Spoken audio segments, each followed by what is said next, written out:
Hey guys, how's it going? Welcome to my video. All right, guys. Just want to give you guys a quick fix on an issue that I had the other day. So basically, I had this issue with my car, and this came out of nowhere. Actually, the car was like driving fine for most of the day, and went to a McDonald's to get something to eat. Came out about 30 minutes later, got into my car, and tried to start it, and it was not starting at all. There was no crank. There was no. It was, but but everything else worked inside the car. I mean, I was able to, um, you know, the alarm worked. The alarm worked. Well, the remote worked.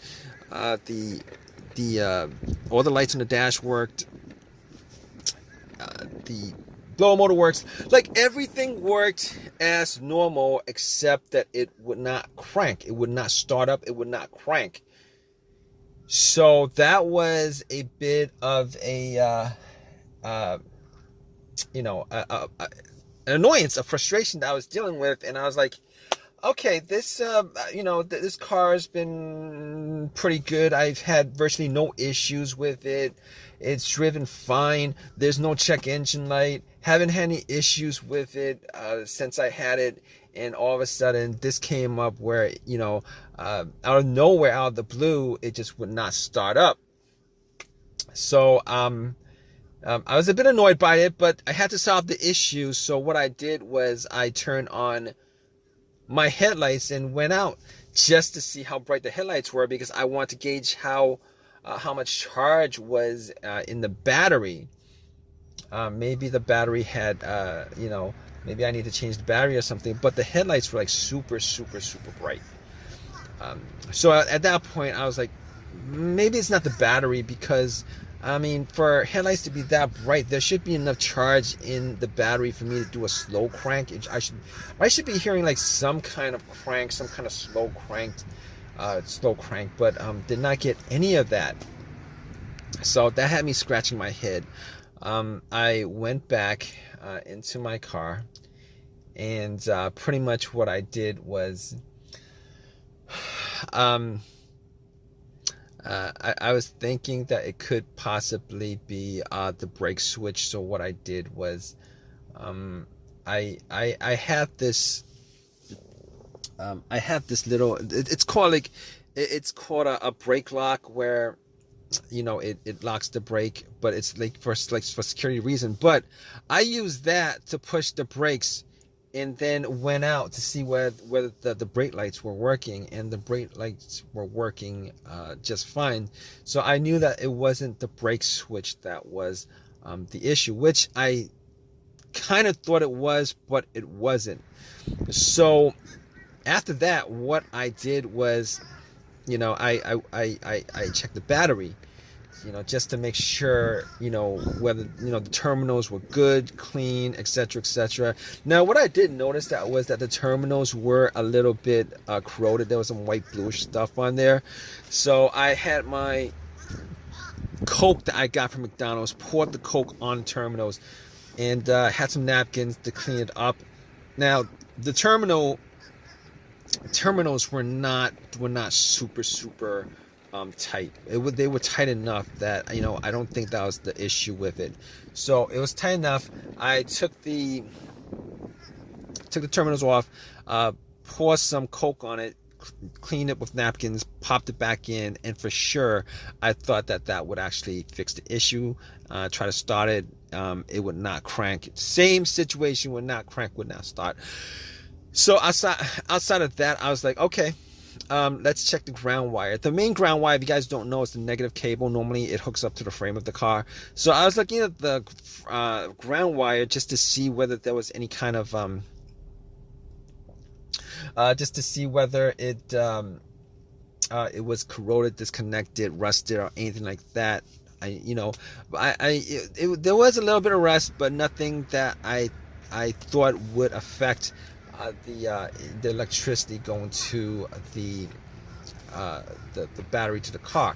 So I was able to rule out that. So at that point I was like, let me rule out the battery completely, because wasn't 100% sure whether it was the batteries that was the problem. So I had somebody help me out with a jump. Had the cables on there for a good couple minutes, maybe like a minute, and then try to crank it. Normally, it should crank at least a little, with it hooked up, and it did not crank at all. So because it didn't crank at all, I knew 100% that was in the battery.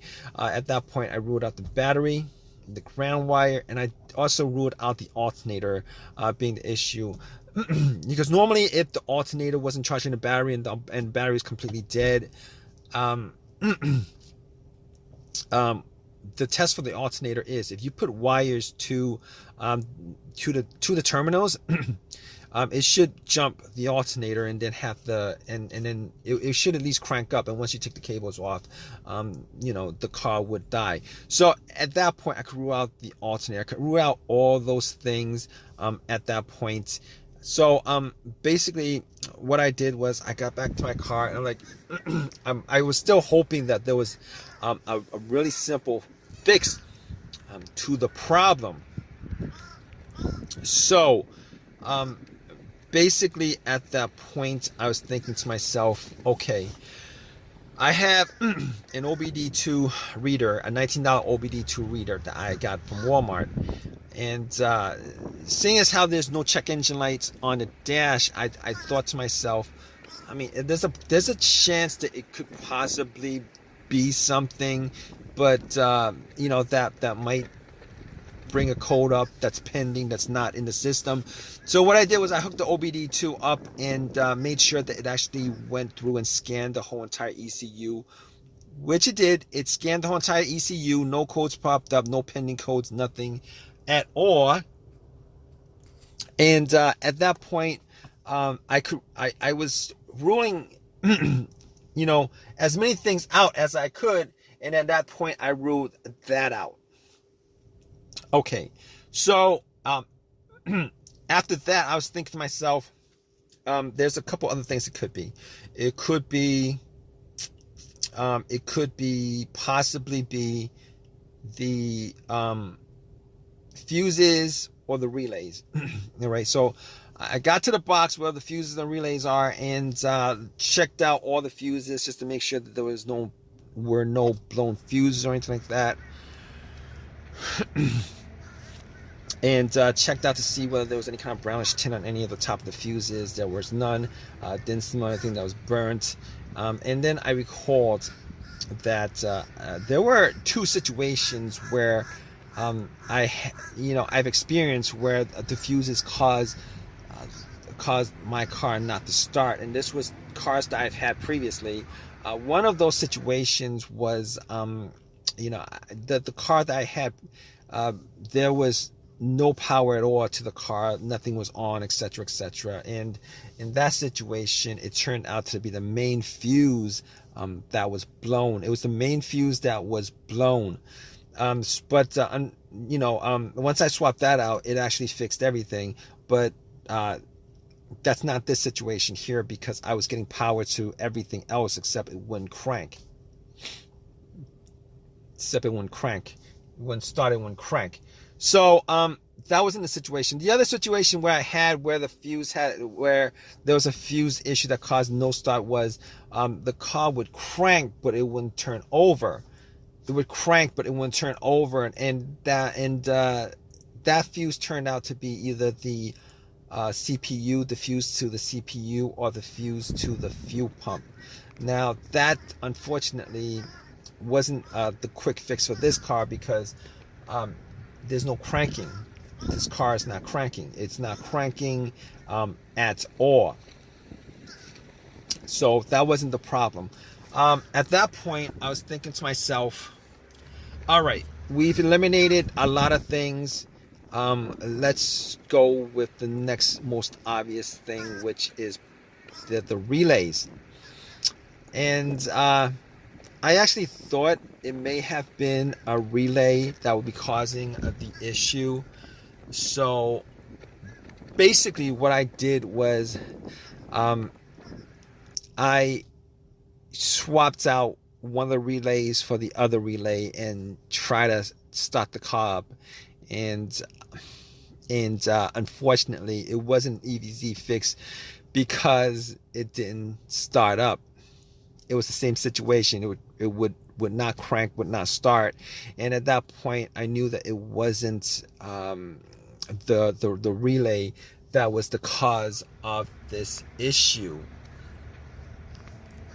So basically, at that point, I thought to myself, okay, it was probably a couple of things. Could be the key fob or the starter. Now, I didn't think it was the starter because I had the starter changed about a year and a half ago. Kind of pretty much had the same, all the same symptoms that I had with this situation, but seeing as how the starter was a year and a half ago that was changed out, and probably put in maybe like 15,000 miles on the car. It wasn't the first thing that popped up, and it wasn't the second thing that popped up. It was, so I pretty much eliminated to the starter, had the car towed back to my house, and once I got there, I pretty much redid all the, went through everything, the fuses, the relays again, double check the battery, charged it up overnight, etc., etc. None of that was the issue. So at that point, I thought it was, it was probably the starter. So I got to the starter and did a direct jolt to it, where I actually put the positive of the battery, got another wire, put a positive of the battery to the, and try to jump the starter, and the starter was completely dead, would not jump. At that point, I knew like 99% was the starter. Took it out, went to AutoZone, had them tested it, and it was definitely the starter that was the problem. And because the starter was warranted had a lifetime warranty on it, got another free starter, popped it in, and it worked. And it's been working ever since. So if you guys are stuck in this situation where you guys are looking for a fix for it, there's a good chance that probably one of the things that I went through in this video could possibly fix your situation. Hopefully it's not the starter where you're stranded until you get the starter changed up. Anyway, if this has helped you guys out anyway, please leave give me a positive feedback. Please subscribe. Please comment if you guys have any comment on this video. All right, guys, take care.